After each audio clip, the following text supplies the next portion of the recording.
Hi, everyone. I found a very interesting story this week. It was originally reported in Ryerson University Student newspaper, The Eye Opener. As of this past week, 4 Ryerson University Student Union executives were facing impeachment, and one executive resigned over an incident where a non-indigenous student sang the song Colors of the Wind from the film Pocahontas. Can you paint with all the colors of the wind? Can you paint with all the colors of the wind? The RSU Vice President Equity, Vice President Education, and Vice President Operations were facing impeachment this past week after being accused of breaking student union bylaws. Specifically, they were accused of not working 40 hours a week as per their job descriptions. But the case of the president, Vanessa Henry, it's a little more interesting. She is facing impeachment because the Vice President Marketing, Victoria Anderson Gardner, accused her of creating a hostile space for students. Anderson Gardner cited one recent event as the main reason behind her motivation for introducing a motion for notice of impeachment. At an on-campus brunch event, a non-indigenous student sang the song Colors of the Wind from the Disney film Pocahontas. And apparently, according to Anderson Gardner, the VP Marketing, Indigenous students at the brunch were very upset by this song performance. Then, our friends at the RSU released a statement addressing the Colors of the Wind Pocahontas incident, but some of the executive members agreed with what the statement said and some didn't, so the statement was deleted. Then, just this past week, the Vice President Equity, one of the ones who was facing impeachment, resigned, saying that the Ryerson Student Union environment was unhealthy and damaging. That same day, Victoria Anderson Gardner, the VP Marketing, resigned, and she released a whole statement which said, in part, "I am stepping down as the VP of Marketing of the Ryerson Student Union on my own accord. As some people are aware, I was admitted into the Center of Addiction and Mental Health due to the high stresses I have been experiencing since starting my term at the RSU. The work environment and recent events triggered my PTSD, along with the extreme traumas I have experienced in my life. It was recommended by my psychiatrist that I leave Toronto and take a break from everything for my own well-being. How my trauma has been dealt from the board, who considers themselves as my employers, has been re-traumatizing. This is something I've personally experienced from the president herself in regards to me speaking out on a statement she released that I identified as anti-Indigenous, accusing me of being anti-Black." Okay, so I guess we have a hint here as to what happened with the Colors of the Wind incident and the RSU releasing a statement that some of the executives agreed with and others didn't.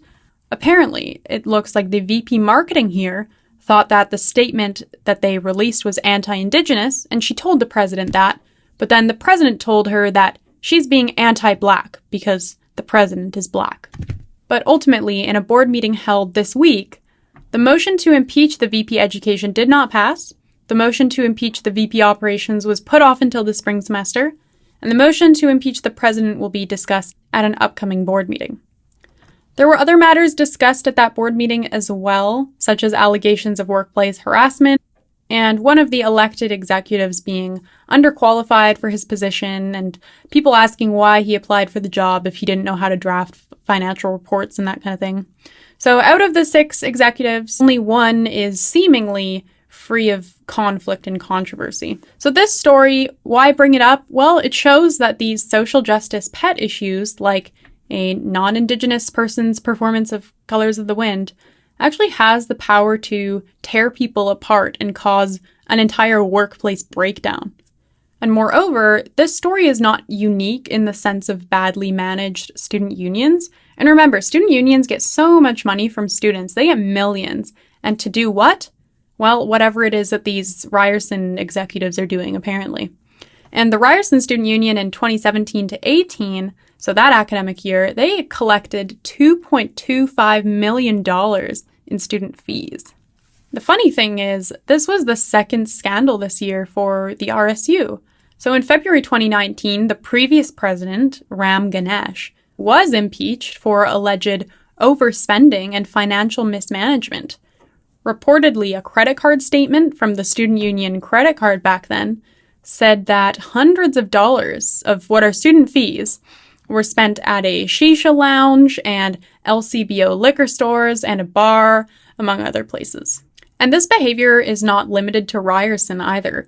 In 2015, the University of Toronto Student Union Executive Director Sandy Hudson allegedly engaged in civil fraud by paying herself a $277,508 severance package that was settled out of court.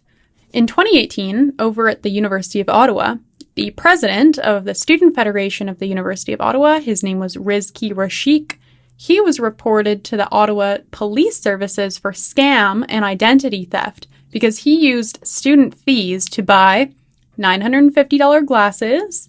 He spent $609 at Louis Vuitton, $498 at J'aime Coiffure, a high-end hair salon, and $338 at Audi Auto Repair. Rashik forged a signature of one of the union's vice presidents in order to open a new bank account as well. Rashik was cleared of criminal charges, but of course he was forced to resign. Ideally, student unions should be working for students' rights, but it seems like a lot of people running these unions and the people who are attracted to them, they're unaccountable with student money, they mismanage student money, and they don't really do anything to earn their salaries other than maybe throw a couple of social justice events every year to boost student engagement and therefore justify their salary and job. The question then becomes, are these student unions really necessary?